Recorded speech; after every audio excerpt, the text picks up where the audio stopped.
So even in the bit which has got insects in, they don't disappoint because they're showing you things you don't see everywhere, which are interesting. African sun beetle in this one. In the next Dalek, we've got Asian blue forest scorpion, which is, here he is, down there. Over there we've got a giant spiny stick insect. I wonder if you see him before I do. I'm not really seeing. Oh, there it's on the floor. That's the giant spiny stick insect. Giant African snail.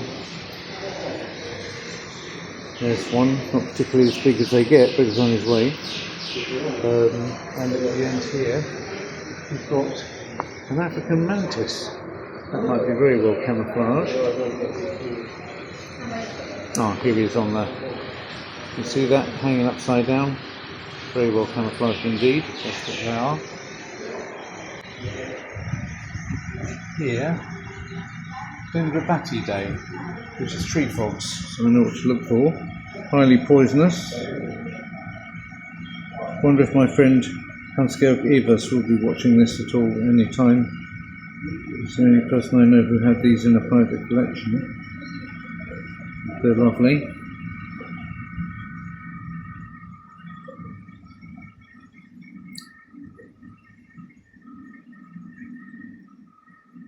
Day gecko.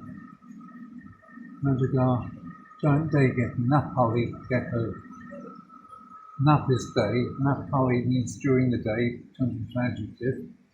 Oriash is giant, so Madagascari, Orias Napoli gecko. Well, if you know a little bit of Hungarian, you can actually decode quite a lot of these unusual things. Like if somebody said to you, what's the word in Hungarian for this? You know, you think you'd need to have some pretty advanced Hungarian to be able to say it, but now you can say, I know it's a Madagascari Oriash Napoli gecko.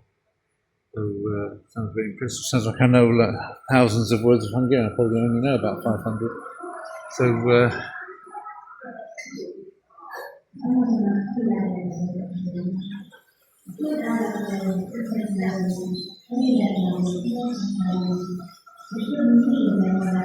green tree frog.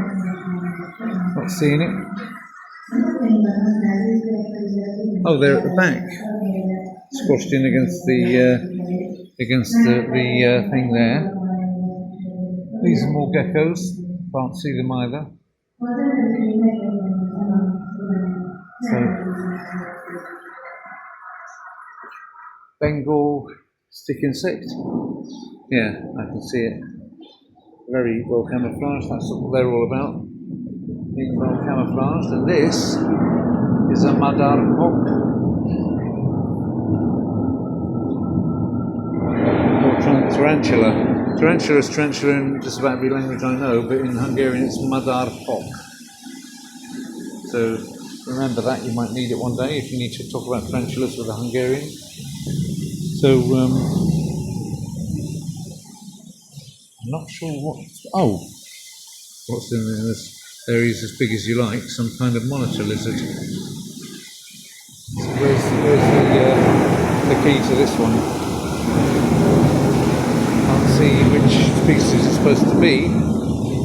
This beautiful, beautiful animal. They've even got thunder and lightning in there to make the jungle animals feel at home, as they get a lot of thunder every day in the jungle. Termite nests, but are there actually termites in there? Well, there's certainly a lizard sitting on top of it, and another one sitting there, but I'm not sure they've actually got termites, or whether it's supposed to be just a structure for them to sit on. It's a frilled-necked lizard. Or they are frill-necked lizards. They're not showing their frills off at the moment. Maybe they had enough frills for one day.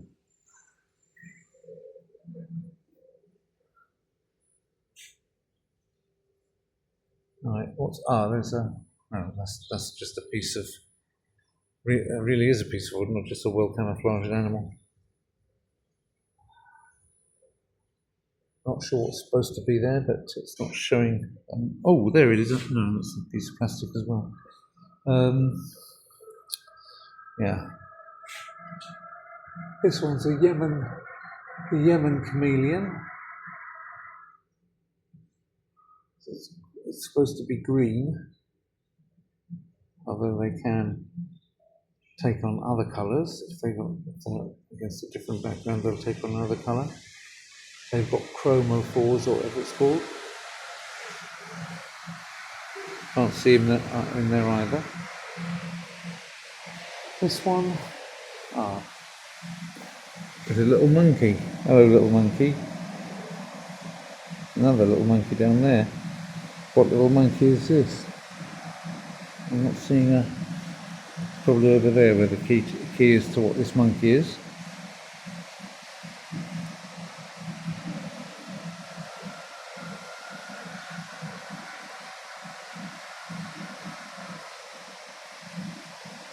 So if you ask an evolutionist, they'll tell you that's you 10 million years ago. Or maybe 20.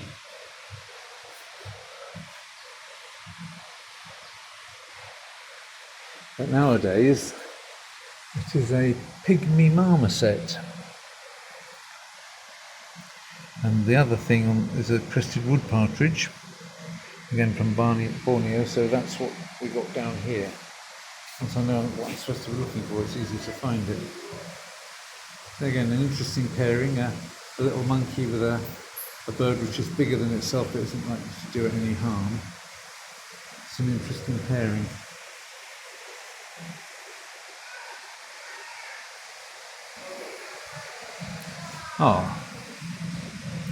Large iguanas with their vegetarian diet.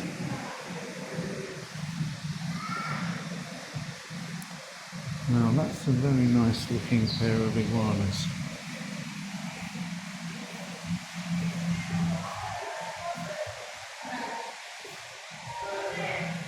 And this, a Macrochelys taminkai. Taminka's got a lot of animals named after him. This is a bit scary because there's a broken glass here. I hope it's not going to enable the animal to escape, because that's quite a dangerous animal, the alligator snapping turtle. It can bite through your hand and would do given half a chance. They're not shy about doing that. So I just have one issue, and that is seeing where it is. These guppies are probably quite safe, especially as it's not in evidence anyway.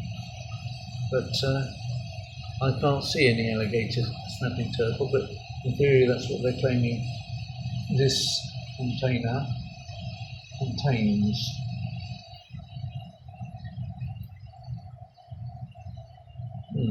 That's pretty. Oh, there he is. He's propped himself up against the back wall. You can't see the head. You can, but yeah. But he's not really engaging in. You see, that's, if you imagine yourself being in his habitat, putting your foot down by the side of there and basically provoking a whacking big chunk getting taken out of your shin by that.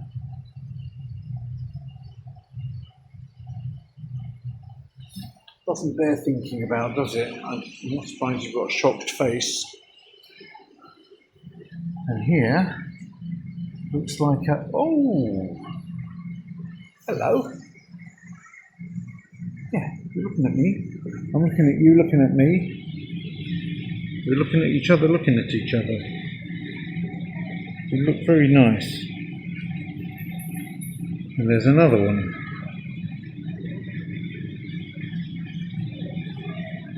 You've got a nice photograph behind you both.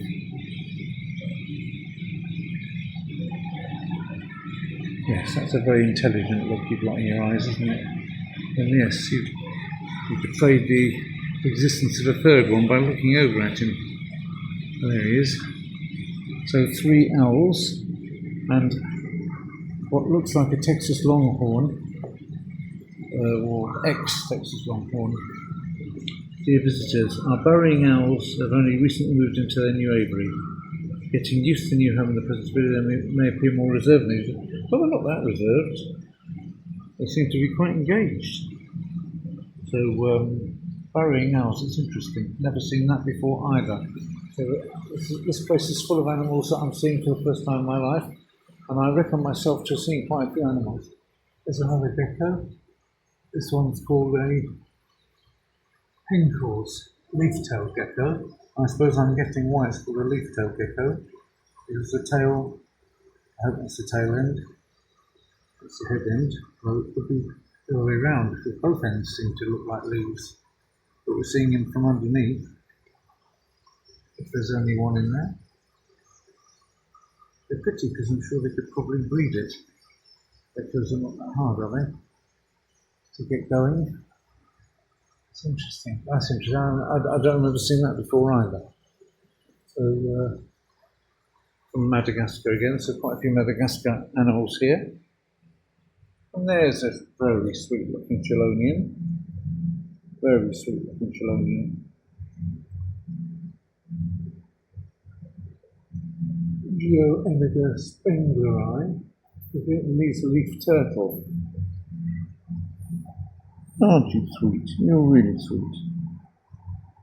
Lovely. Yes.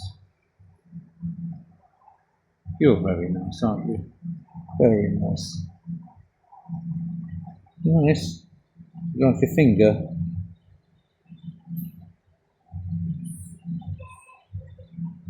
You need to make it a finger?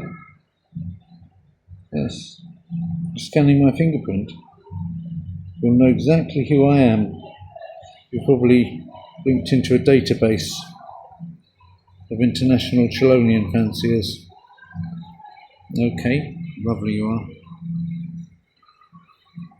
Again, pity there's only one, because I'm sure they could get going, you know?